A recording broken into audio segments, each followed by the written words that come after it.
नमस्कार। क्या हाल है आप सभी के। हम स्टार्ट करते हैं। आज क्लास चौथी क्लास है। आज 3 क्लास हम कंप्लीट कर चुके हैं इंडियन ज्योग्राफी की। और भाई साहब देखो प्लेलिस्ट बनी है ज्योग्राफी की, इकोनॉमिक्स की, पॉलिटी की, हिस्ट्री की, उसके बाद टेस्ट सीरीज की और अपने सब्जेक्ट की सोशियोलॉजी वाली प्रीलिम्स और मेंस की with answer writing with map. तो भैया इतना रिच कंटेंट है, वो पढ़ना है, वो फ्री में मिल रहा है आपको। ठीक है, मैं कह रहा हूं अगर 4 से 10 आप एस्पिरेंट भी निकल गए ना, आपका सिलेक्शन हो गया भैया, मेरा पढ़ाना तो उसी में सार्थक हो जाएगा। इतना रिच कंटेंट दे रहा हूं मैं फ्री में, क्यों नहीं पढ़ रहे हो? मेहनत करो ना यार अच्छे से।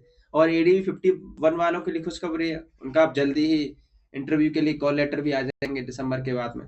ठीक है, इंटरव्यू की सीरीज भी थोड़ी सी चलेगी, मैं स्टार्ट करूंगा 2 दिन बाद। तो अपना स्टार्ट करते हैं अपना जीएस वाला सेक्शन। और प्रायद्वीपीय पठार उसको समझेंगे। पठार के बाद हम जो हाँ, दक्षिण भारत की जो माउंटेन हिल्स हैं, उसके बाद पश्चिमी घाटों के अलग अलग नाम, पूर्वी घाटों के अलग अलग नाम, ये सब आज हम समझ जाएंगे छोटी सी वीडियो में। यकीन करो, थोड़ा सा हम मैप से पढ़ेंगे। देखो मैंने मैप भी बनाए हैं। एक मैप ये रहा, उसके बाद दूसरा मैप ये रहा, तीसरा मैप ये रहा और चौथा मैप ये रहा।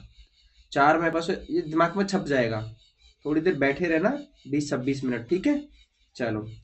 तो आज का टॉपिक है प्रायद्वीपीय पठार। देखो प्रायद्वीप पेनिनसुलर पेनिनसुलर किसको कहते हैं? ऐसी टेरेस्ट्रियल बॉडी, एक ऐसा स्थलीय खंड जो तीनों ओर से पानी से घिरा हो। तो देखो भारत का जो दक्षिणी हिस्सा है, ये इस तरह का बना हुआ है। पश्चिमी घाट, पश्चिमी जो एरिया है वो अरेबियन सी है, देखो इधर, जस्ट सेकंड।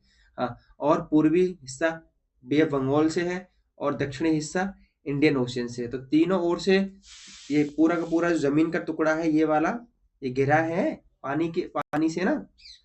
ठीक है, तो इसको क्या कहते हैं? प्रायद्वीपीय पठार।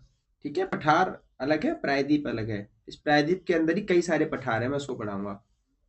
तो ये भी थोड़ा सा आंखों में भर लो कि पूर्वी तरफ क्या है? बे ऑफ बंगाल है। पश्चिमी तरफ क्या है? अरेबियन सी है। दक्षिणी तरफ क्या है? इंडियन ओशियन है। ठीक है, ये क्लियर हो जाती है तो हम अच्छे से इमेजिनेशन कर पाते हैं कि अरब सागर में लक्षद्वीप है, बे ऑफ बंगाल में अंडमान निकोबार है। देखो यहाँ क्या है? A and N, Andaman Nicobar. यहाँ क्या है? लक्ष अरेबियन सागर में लक्षद्वीप। ठीक है, ओके, ये आपको समझ आ गया ना। चलो, ये क्या लिखा है? जो स्थलखंड तीनों ओर से पानी से घिरा है वो प्रायद्वीप कहते हैं। तो इसमें हम पठार भी पढ़ेंगे, पहाड़ भी पढ़ेंगे, मैदान भी पढ़ेंगे, तटीय मैदान भी पढ़ेंगे। ठीक है, तो आज क्या पढ़ेंगे हम? केवल और केवल तट पढ़ेंगे, पश्चिमी घाट और पूर्वी घाट के। देन पठार पढ़ेंगे। तो स्टार्ट करते हैं। देखो अपना ये भारत का मैप है। और मेन मेन मेन क्या, सारे के सारे जो यहाँ से यहाँ तक, ये कट कर लो। देखो ये जस्ट ए सेकंड, ऐसे करके यहाँ यहाँ है जो जितने भी सारे आपके पठार हैं, यहाँ इस हिस्से में है पूरे में। ये तो कटा हुआ है, ये वाला यहाँ तक नहीं है कोई। ठीक है, यहाँ है। और उसके बाद में ये यहाँ तक जो आता है, ये वाला हिस्सा इसमें है। तो क्रम से कुछ नहीं पढ़ना, क्रमवार कुछ नहीं पूछता, बस आपको लोकेशंस पता होनी चाहिए कि दक्कन का पठार कौन से स्टेट में है भारत के, मालवा का पठार कौन से स्टेट में है भारत के, तेलंगाना पठार, कर्नाटक पठार। ठीक है, लोकेशंस पता होनी चाहिए। और इनके अंदर चीजें क्या क्या है, इनके हिल्स के नाम अलग अलग है, बस वो पता होना चाहिए। ठीक है, तो एक बार ना मैपिंग कर लो। देखो ये गुजरात है, गुजरात राजस्थान, तो यहाँ अरावली है, ये वाली अरावली आ गई। ठीक है, उसके बाद ये वाला मालवा का पठार है, ये वाला मालवा का पठार है। मालवा के ऊपर बुंदेलखंड, बुंदेलखंड के बगल में नीचे दक्षिण में बघेलखंड। ठीक है, अच्छा, और बघेलखंड के बाद छोटा नागपुर। छोटा नागपुर से कंफ्यूज मत कर लेना, छोटा नागपुर का पठार महाराष्ट्र में नहीं है। बात समझ आई? महाराष्ट्र में कौन सा है? दक्कन का पठार। इसीलिए मैं लोकेशंस बता रहा हूँ आपको। देन उसके बाद में यहाँ दक्कन के पठार से नीचे कर्नाटक का पठार है, इसको मैसूर का पठार भी बोलते हैं। और इसके कर्नाटक के पूर्व में कौन सा? तेलंगाना का पठार। ठीक है, और छोटे नागपुर के नीचे कौन किसका है? छोटा नागपुर पठार के नीचे कौन है? दंडकारण्य का पठार। और छोटा नागपुर के पठार के पूर्व में कौन है? शिलोंग का पठार, या या या मेघालय का पठार। जस्ट ए मिनट, या मेघालय। मेघालय पठार।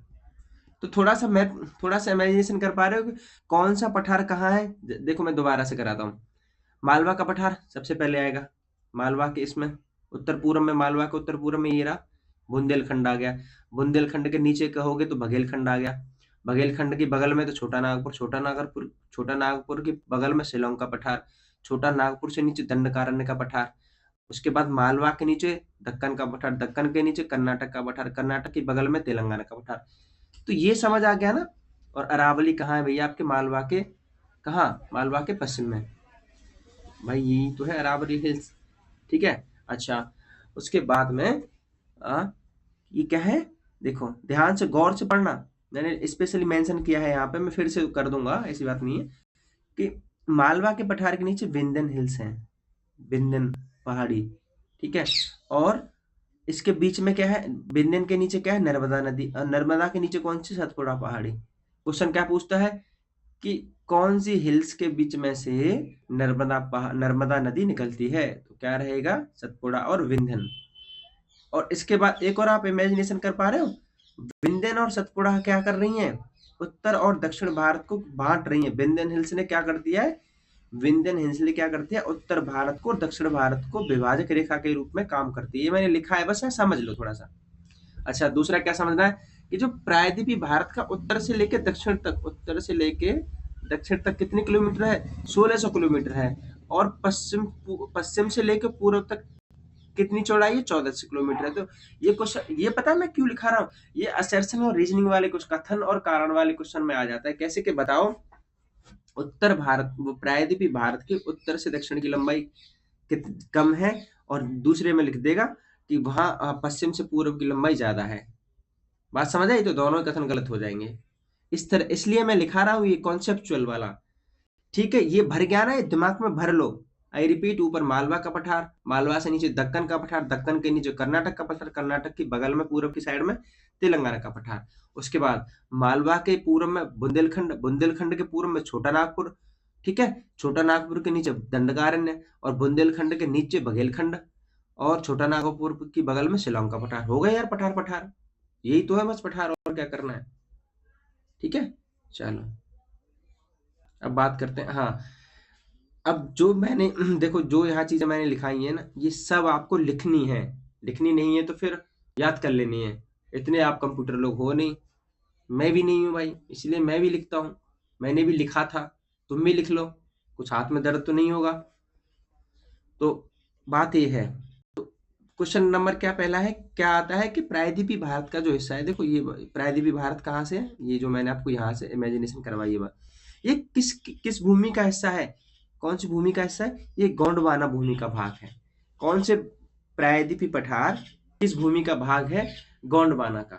ठीक है, याद रखेंगे आप। चलो, उसके बाद इसके आपको ढाल याद रखनी है। प्रायद्वीपीय पठार की ढाल क्या है? उत्तर और पूर्व की ओर। क्या है? उत्तर पूर्व की ओर। दक्षिणी भाग में इसकी ढाल क्या है? पश्चिम से पूर्व की ओर। तो जनरली दक्षिण वाले ही पूछता है कि पश्चिम प्रायद्वीपीय भारत की ढाल, अरे मतलब ढलान किधर है? पश्चिम से, देखो पश्चिम से पूर्व की ओर है, ऐसे करके, ऐसे करके, ऐसे करके, ऐसे करके, यहाँ सॉरी मैं इसको, ये बिगड़ जाएगा, यहाँ ऐसे करके ढलान, पश्चिम से, पश्चिम ये हो गई और पूरब ये हो गया। ओके, तो ढलान याद रखनी है आपने। उसके बाद इस पठार के अंतर्गत आने वाले सभी भाग। अब हाँ, एक एक करके थोड़े से इस पठार के बारे में जान लेते हैं, जो इंपोर्टेंट पॉइंट है यूपीएससी के नजरिए से नहीं, आपके एग्जाम के नजरिए से, PCS, sorry professor, JIC, TGT, इन सब के एग्जाम के नजरिए से, यूपीएचएससी। ओके, तो अरावली हिल्स, ये ध्यान रखो। अब देखो मैंने आपको क्यों माइंड मैपिंग करवाई आपको। अब एक एक पार्ट कराऊंगा, तो अरावली हिल्स आपको झट से दिमाग में आना चाहिए, कहाँ है भाई? मालवा के बगल में है अरावली। ठीक है, अब बात करते हैं अरावली। ये कहाँ है? कहाँ से कहाँ तक है? गुजरात से, पालनपुर से लेके राजस्थान, हरियाणा, दिल्ली में रायसीना पहाड़ी, जो संसद भवन बना हुआ है ना राष्ट्रपति, भाई ये कौन सी हिल्स पे बना हुआ है? जो लुटियंस की दिल्ली है, साउथर्न जोन, नदर जोन, हाँ नॉर्थर्न जोन, जो वहां पे आपका, तो रायसीना हिल्स में जो बने हुए हैं, भारत सरकार का पूरा काम होता है, वो इन्हीं पहाड़ियों पे तो बना हुआ है, रायसीना पहाड़ी। और रायसीना पहाड़ी किसका भाग है? अरावली पहाड़ी का। अब समझ आया? ठीक है, इंटरेस्टिंग है ना? ओके, यूपीएचएससी 50 का एक क्वेश्चन आया था सब डायरेक्टली, अरावली पहाड़ी कौन से युग की बनी है? कौन से युग की बनी है? Pre Cambrian. वो अलग बात है कि यूपीएचएससी ने आज का आंसर गलत दे दिया था, पता नहीं आयोग में कौन से महानुभाव लोग बैठे होते हैं। तो कौन से युग की ये बनी है? प्री कैम्ब्रियन की, ठीक है, ये याद, आप ये चीज भी याद रखेंगे। उसके बाद इसमें बहुत सारा अपर इरोजन होता रहा है, तापमान, वायु दाब के कारण, वर्षा, बहुत सारी चीजों के कारण। तो भाई धीरे धीरे वो छटती गई हैं पहाड़ियां, ठीक है। तो ये क्या है? भारत की सबसे पुरानी रेसिड्यूअल मतलब अवशिष्ट पर्वत श्रेणी है, ठीक है। दो चीज आप ये इसमें से निकल आई। और ये क्या है? इंडिया की प्राचीनतम माउंटेन रेंज है। तीसरी चीज आपकी ये है, सबसे प्राचीन अगर माउंटेन इंडिया में है तो कौन सा है? रिमेंबर, कौन सा है? अरावली। देन इसकी सर्वोच्च चोटी कहाँ है? गुरु शिखर है। कहाँ पर है? माउंट आबू पर है, माउंट आबू हिल्स पर। और वहीं क्या है? सास बहू का मंदिर और है। माउंट आबू पर ही क्या है? सास बहू का मंदिर और है। अब बात कर लेते हैं मालवा पठार की। मालवा पठार कहाँ है? अरावली के पूर्व में। देखो अरावली के पूर्व, ये रहा, ये मालवा था, ये अरावली था, और उसके बाद ये आ गया मालवा, मालवा का पठार, ठीक है। चलो, मालवा कहाँ है आपका? कहाँ पड़ेगा आपका? एमपी में पड़ेगा भाई, महाराष्ट्र में पड़ेगा मालवा का। ओके, थोड़ा सा, ये अरावली पहाड़ी तथा ये अरावली तथा बिंद के बीच में है, और चंबल की सहायक नदियों के कारण इसमें अपर्दन हुआ। जो मालवा का पठार है ना, उसमें चंबल नदी है, और चंबल नदी के कारण भाई छट गया है वो पानी के कारण, उसमें ना अपर्दित हो गया है वो। तो वहां पे बड़े बड़े खड्डे बन गए हैं, ठीक है। तो फेमस है उसका, तो जिससे क्या हुआ? बीहड़ खड्डे, रेवांस बन गए। तो ये इंडिया का सर्वाधिक गली इरोजन कहाँ हुआ है? मालवा के पठार में हुआ है, चंबल नदी के कारण स्पेशली, ठीक है। ये क्वेश्चन आपने भी कई सारे एग्जाम दिए हैं, खूब पता है, आता है एग्जाम में। और उसके बाद में इस पठार का उत्तरी भाग बुंदेलखंड और बघेलखंड है। और हाँ, मालवा के पठार से ही नर्मदा, तापी, माही तीन नदियां पश्चिम की ओर बहती हैं। प्लीज याद रखेंगे, अरब सागर में अरब सागर कहाँ है? भारत के पश्चिम में। तो भारत के पश्चिम में कौन सी नदियां गिरती हैं? नर्मदा गिरती है, तापी गिरती है, और माही गिरती है, ठीक है। और जो माही नदी है वो कर्क रेखा को दो बार और काटती है। एकमात्र नदी भारत की जो कर्क रेखा को काटती है, कौन सी नदी है? कौन सी नदी है? माही नदी। Just remember these point. उसके बाद विंध्याचल, छोटा नागपुर पठार, रिमेंबर, महाराष्ट्र में नहीं है, बंगाल में है, छत्तीसगढ़ में है, झारखंड में है, ना के स्पेशल लिखा है मैंने, ना कि महाराष्ट्र में है। देखो छोटा नागपुर में ही ना, छोटा नागपुर का पठार क्या है? सबसे ज्यादा रिच है कोयला में, और किसमें? आपका आयरन में। तो यही सब डीबीसी, दामोदर घाटी परियोजना, सबसे भारत की सबसे पहली परियोजना कौन सी थी? Damodar valley corporation, DBC, Damodar घाटी परियोजना, इसको डीबीसी ही बोलते हैं, डीबीसी, ठीक है। तो ये क्या है? भ्रंश घाटी क्या है? फॉल्ट रिफ्ट है। तो इसकी सबसे ऊंची पर्वत चोटी कौन सी है? दामोदर घाटी की, दामोदर पर्वत पर कौन सी है? पारसनाथ हिल्स। कहाँ है? झारखंड में मिलेगी आपको, ठीक है, ठीक है। ओके, उसके बाद दामोदर घाटी के ऊपर कौन है? हजारीबाग पठार, और नीचे कौन है? रांची का पठार। प्लीज ये भी याद रखेंगे आप, पूछा जाता है कि हजारीबाग पठार और रांची का पठार कहाँ है। आप बताएंगे दामोदर नदी घाटी के उत्तर में कौन है? हजारीबाग पठार, और दक्षिण में कौन है? रांची का पठार। उसके बाद मेघालय का पठार। मेघालय का पठार देखो, जस्ट मैं रिमेम्बर करा देता हूँ, ये शिलोंग के, ये क्या हो गया यार? शिलोंग के पठार को ही क्या बोलते हैं? मेघालय का पठार बोलते हैं। आई रिपीट, शिलोंग के पठार को ही क्या बोलते हैं? मेघालय का पठार बोलते हैं। और गारो, खासी, जयंतिया, ये जो तीन लाइन दिख रही है ना आपको, गारो, खासी, जयंतिया, यही है आपकी पहाड़ियों के नाम। चलो पढ़ लेते हैं इसके बारे में। इसी को शिलोंग का पठार भी कहते हैं। इसमें फॉल्ट के कारण प्रायद्वीपीय भारत में पश्चिम बंगाल में स्थित, देखो इसमें क्या हुआ? दरार पड़ गई। फॉल्ट किसको कहते हैं? हिंदी में इसको भूगोल की भाषा में क्या कहते हैं? भ्रंश कहते हैं, दरार या भ्रंश को, ठीक है। तो क्या हुआ? पश्चिम बंगाल में स्थित एक मालदा गैप है, मालदा गैप, ठीक है। तो वहां क्या है? राजमहल गारो गैप, क्या है? राजमहल पहाड़ी और गारो पहाड़ी के द्वारा अलग होता है, और ये कौन सा गैप बनाता है? मालदा गैप के द्वारा पृथक होता है। उसके बाद आपको कौन सी याद रखनी कि शिलोंग पठार की सबसे ऊंची पहाड़ी कौन सी है? शिलोंग पठार की सबसे ऊंची चोटी कौन सी है? नोकरेक है। और ये नोकरेक कहाँ है? मेघालय में है, प्लीज याद रखना भाई। उसके बाद दक्कन का पठार, दक्कन का पठार और दक्कन ट्रैप, अभी कंफ्यूजन दूर हो जाएगा आपका। ये कहाँ है? महाराष्ट्र के अधिकांश भाग में है, जबकि एमपी में भी फैला है, छत्तीसगढ़ उड़ीसा में भी फैला है, पश्चिमी आंध्र प्रदेश, हाँ केटी मतलब कर्नाटका, तमिलनाडु में भी विस्तृत है। दक्कन का पठार इसके ही अंदर है, दक्कन के पठार के अंदर ही दक्कन का ट्रैप है। मान लो ये पठार है, ये क्या है, ये पूरा का पूरा क्या है, ये है दक्कन का पठार, इसके अंदर ही ये जो दिख रहा है ये दक्कन ट्रैप है, ठीक है। तो इसके पहाड़ियों को ही दक्कन ट्रैप में ही जो पहाड़ियां है ना, अजंता, बालाघाट, हरिश्चंद्र के नाम से जानी जाती है। दक्कन के पठार में जो पहाड़ियां हैं उनका नाम क्या है, अजंता है, बालाघाट है, हरिश्चंद्र है, प्लीज याद रखेंगे आप, ठीक है। अब सतपुड़ा, सतपुड़ा के नीचे मैंने नीचे भी लिखा है, चलो यहाँ भी कर लेते हैं। राजपीपला की हिल्स से शुरू होती है सतपुड़ा पहाड़ी, देखो मैंने यहाँ कराया है, चलो यहीं कर लेते हैं हम इसको, सतपुड़ा को, ठीक है, ओके। अब प्रायद्वीप पठार की पर्वत श्रृंखला है, अरावली मैंने आपको करा दी, दिल्ली से गुजरात तक 800 किलोमीटर तक की है सब। माउंट आबू पर गुरु शुक्र सब, यहीं से आस बहू का मंदिर है। और माउंट आबू को मुख्य सीमा से कौन सा, माउंट आबू पर्वत को मुख्य सीमा से कौन सी घाटी अलग करती है, बनास घाटी अलग करती है, याद रखेंगे। विंध्यन माउंटेन, विंध्यन माउंटेन कहाँ है, आपको दिखा दूं मैं एक बार, ये रहा, देखो ये क्या है, ये विंध्यन है, ये क्या है, ये सतपुड़ा है, ये रही सतपुड़ा, थोड़ा सा गौर से देखेंगे सब मिलेगा आपको। तो अब सतपुड़ा पढ़ रहे हैं, आगे सतपुड़ा पे अपने पे, यानी सतपुड़ा का मतलब क्या, संस्कृत का वर्ड है सात, मतलब सात पहाड़ी, सात पहाड़ों का ये पर्वत है।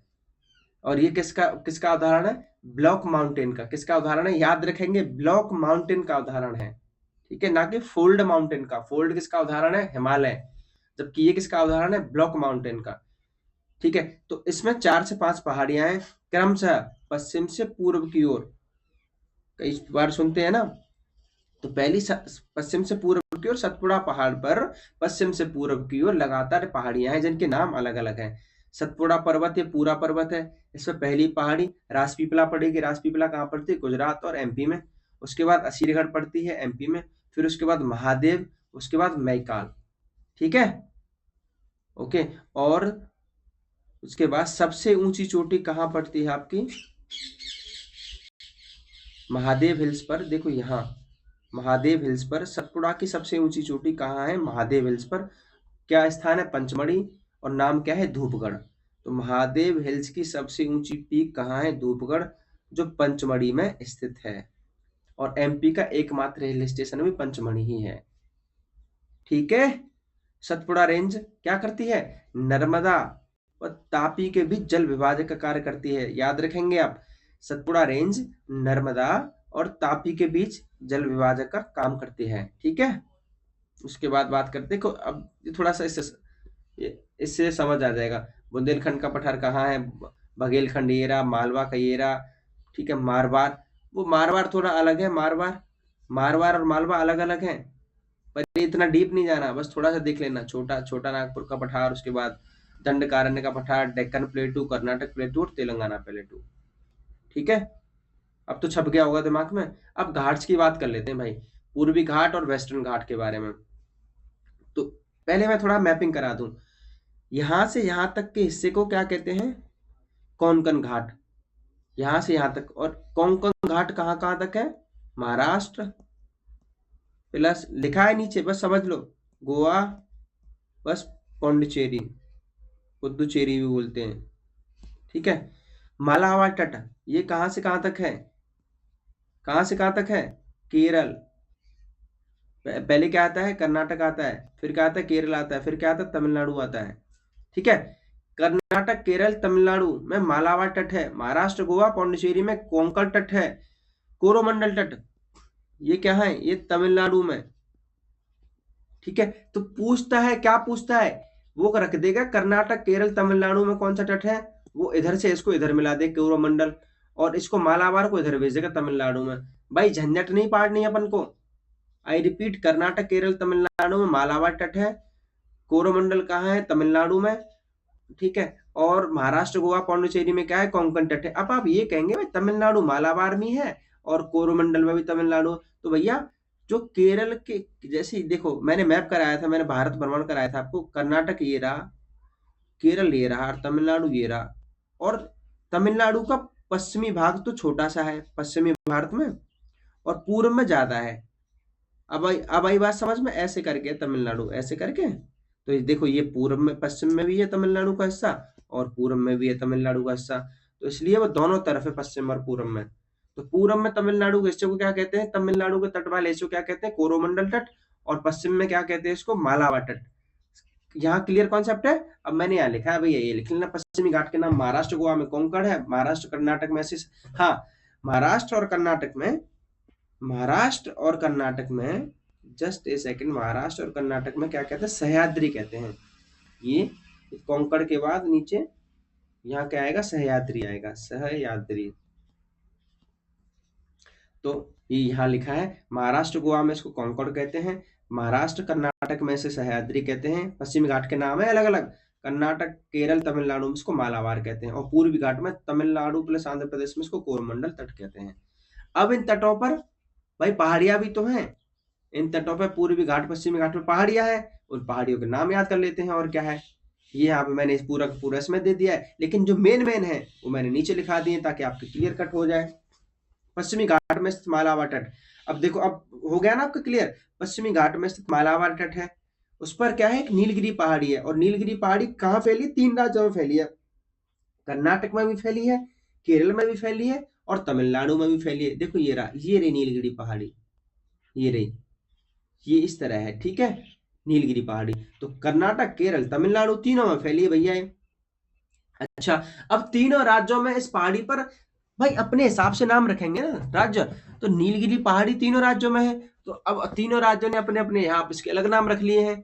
तो कर्नाटक में स्थित क्या है, अन्नामलाई पहाड़ी, कर्नाटक में स्थित क्या है, अन्नामलाई हिल, उस पर स्थित सबसे ऊंची चोटी क्या है, अनाईमुड़ी, जो दक्षिण भारत की सबसे ऊंची चोटी है। यहां से एक क्वेश्चन आपका ये निकल गया, आई रिपीट, दक्षिण भारत की सबसे ऊंची चोटी क्या है, क्या है, अनाईमुड़ी। कौन सी हिल पर है, अन्नामलाई पर है, और कहाँ स्थित है, केरल में स्थित है। That's clear. उसके बाद दक्षिण भारत की दूसरी ऊंची सबसे बड़ी चोटी कौन सी है, दोडा बेटा, ये कहाँ स्थित है, तमिलनाडु में स्थित है, तमिलनाडु में नीलगिरी पर्वत पर स्थित है। That's clear. चलो देखो ये रही अनाईमुड़ी, ये रही, देखो ये भी यहीं से आ रही है, और ये भी यहीं से आ रही, दोडा बेटा, ठीक है, दोडा बेटा आ गई आपकी, अनाईमुड़ी आ गई आपकी। अनाईमुड़ी कहाँ है, कहाँ है अनाईमुड़ी, कर्नाटक केरल में, और दोडा बेटा कहाँ है आपका, ये तमिलनाडु में पड़ेगा। दैट्स क्लियर, ठीक है। पूर्वी घाट में तुलनात्मक रूप से अधिक विच्छेदित है। अब आपको ये क्वेश्चन यहां से निकला है, क्या कह रहा हूं मैं, तुलनात्मक का मतलब पता है यह क्या है, ये कह रहा है कि यह पश्चिमी घाट की अपेक्षा, यह पश्चिमी घाट की तुलना में अधिक विच्छेद, मतलब विच्छेदित का मतलब है कटा फटा, तो ये पूर्वी घाट वाला देखो ये ना, ये ज्यादा कटा फटा घाट है, जबकि पश्चिमी घाट वाला ये थोड़ा सा कटा फटा नहीं है, अच्छा है, साफ सुथरा है, कटा फटा नहीं है यहाँ पे, ठीक है। तो ये क्या लिखा है, अधिक विच्छेदित है। तो इन विच्छेदित हिल्स को आंध्र प्रदेश में, और वहां पे पहाड़ियां बन गई फिर टूट फूट के, तो इन्हीं पहाड़ियों को आंध्र प्रदेश में क्या कहते हैं, Nallamalai, Palkonda, Velikonda. Just remember it, ये पूछते हैं कि आंध्र प्रदेश में कौन सी पहाड़ियां हैं, नल्लामलाई, पालकोंडा, वेलिकोंडा। तमिलनाडु में कौन सी पहाड़ियां हैं, जावदी, सेवरॉय, देखो ये रही जावदी तमिलनाडु में, सेवरॉय ये रही आंध्र प्रदेश में, पालकोंडा, वेनकोंडा, नल्लामलाई, ठीक है भैया, ये रही 1 2 3 आंध्र प्रदेश में, जावदी, सेवरॉय तमिलनाडु में, ठीक है, इसलिए मैं वो करा रहा हूं आपको। उड़ीसा में महेंद्रगिरी, उड़ीसा में कौन सी पहाड़ी है, महेंद्रगिरी, जो पूर्वी घाट की, देखो पूरे दक्षिण भारत की तो अनाईमुड़ी है पहली चोटी, दूसरी सबसे ऊंची चोटी कौन सी है, दोडा बेटा है, लेकिन पूर्वी घाट की सबसे ऊंची चोटी कौन सी है, महेंद्रगिरी है, याद रखेंगे आप। और ये कहाँ स्थित है, उड़ीसा में स्थित है, ओके। और पूर्वी घाट और पश्चिमी घाट आकर कहाँ मिलते हैं, नीलगिरी में आकर मिलते हैं, ये नीलगिरी है, देख लो भैया, पूर्वी घाट और पश्चिमी घाट आकर यहाँ मिल रहे हैं। ठीक है, तो छोटी सी वीडियो थी, बड़े काम की वीडियो, एक बार नहीं 2 बार देख लेना। मिलते हैं नेक्स्ट वीडियो में साथ, बने रहिए, हैव अ गुड डे, जय हिंद।